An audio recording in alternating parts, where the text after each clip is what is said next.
diri seorang manusia ini terdiri dari tubuh yang zahir ditambah jiwa dan nyawa. Nah, tubuh ini barang baru saja yang bersifat fana, hancur. Sedangkan jiwa ini atau ruh ini dia adalah yang kekal. Nah, nyawa di sini berperan sebagai pengikat antara tubuh dan jiwa.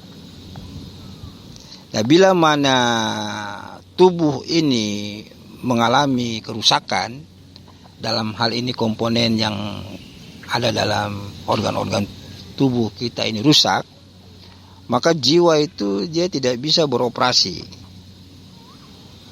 Ya, artinya tubuh akan ditinggalkan oleh jiwa. Nah, kalau kita berbicara tentang diri, ujung-ujungnya kita akan berbicara tentang perjalanan jiwa. Nah, perjalanan jiwa ini adalah reinkarnasi atau migrasi jiwa. Ya, maksudnya jiwa ke dalam tubuh itu sama dengan kelahiran kembali. Nah, bagi yang tidak biasa dengan kata ini, ya, cobalah untuk berpikir jernih sejenak dengan tidak merasa alergi dulu, karena kata reinkarnasi ini identik dengan golongan tertentu. Sebenarnya di dalam Al-Quran itu banyak sekali kita temukan ayat-ayat yang menjelaskan tentang reinkarnasi. Nah, ayat-ayat reinkarnasi ini adalah ayat-ayat yang tersirat, ya. Jadi ayat-ayat mutasabihat namanya. Jadi ayat-ayat yang perlu untuk dipahami maknanya dengan kita berpikir dan kita merenungkannya, ya. Nah, contohnya ya di dalam Al-Quran itu di surat An-Nahl itu ada ayat yang menjelaskan tentang reinkarnasi itu di ayat 70, 77 sama 78. Nah, pertama di ayat 70 itu artinya aja ya. Jadi Allah menciptakan kamu, kemudian Allah mematikan kamu, ya. Dan di antara kamu itu ada yang dikembalikan pada umur yang paling lemah agar dia tidak mengetahui lagi sesuatu yang pernah diketahuinya. Sesungguhnya Allah Maha mengetahui dan Maha kuasa. Nah, ayat 77 dibilang begini. Dan kepunyaan Allah lah segala yang gaib di langit dan di bumi. Dan tidaklah perintah kebangkitan itu selain sekejap mata atau lebih cepat. Sesungguhnya Allah Maha kuasa atau atas segala sesuatu. Kemudian di ayat 78, dan Allah mengeluarkan kamu dari perut ibumu dalam keadaan tidak mengetahui sesuatu apapun, dan Dia memberimu pendengaran, penglihatan dan fuad agar kamu dapat bersyukur. Begitu.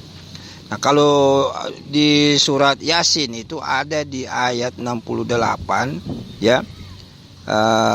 Itu artinya yaitu ayatnya waman yu'amirhu nunakishu fil halki afala yaqilun, ya. Itu artinya dan barang siapa yang kami panjangkan hidupnya, niscaya kami kembalikan pada kejadiannya. Ya, apakah mereka itu tidak berpikir? Ya. Nah, seandainya ya belum bisa juga kita menerima pemahaman ini, ya, itu bisa dimaklumi, ya, karena memang selama ini ya jarang, kalau dibilang belum pernah, ya, bahwa pemahaman ini jarang diberikan pemahaman yang tepat tentang ayat-ayat tersebut. Namun yang perlu kita ketahui bahwa reinkarnasi itu bukanlah sesuatu hal yang aneh. bukan juga suatu bentuk kepercayaan yang harus diyakini atau tidak diyakini. Karena kita bukan berada di luar kepercayaan ini, namun kita berada di dalamnya. Karena hal ini itu hanyalah hukum alam biasa saja yang sudah menjadi ketetapan dari Tuhan. Dan kita adalah komponen yang berada dalam hukum alam ini. Ya, sebagaimana sama-sama telah kita ketahui bahwa yang namanya jiwa itu tidak mengenal mati. Oleh karenanya jiwa itu dia akan mengalami reinkarnasi. Ya. Nah, permasalahannya adalah mau sampai kapan bereinkarnasi ini. Ya. Jadi segala sesuatunya pasti akan berakhir. Namun semuanya itu dikembalikan lagi kepada diri yang menjalani. Mau sampai kapan berakhirnya.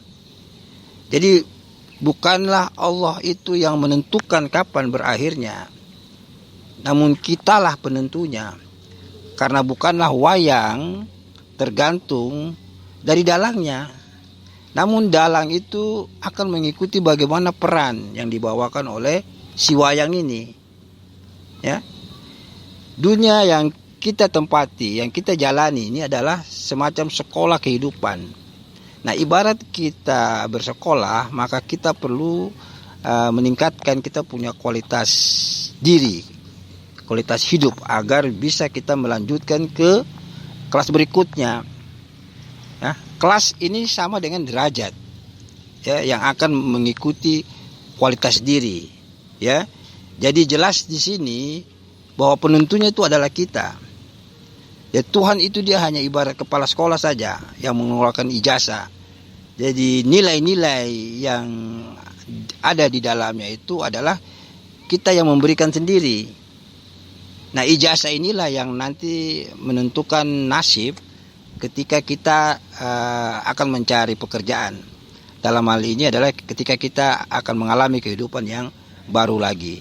Ya. Sebagaimana ada satu hadis dia mengatakan dunia sekarang itu adalah ladang bagi kehidupan berikutnya. Nah, siapa yang menanam sekarang ini, maka dia pula yang akan menuai nanti. Nah, jadi yang terakhir di dalam firman, ya, dalam surat Al-Mulk ayat 2, ya. Dalam surat Al-Mulk ayat 2 itu Allah berfirman,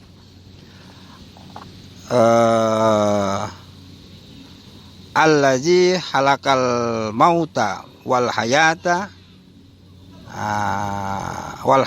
allazi halakal mauta wal hayata liyabluwakum ayyukum ahsanu amalan wa huwal azizul ghafur.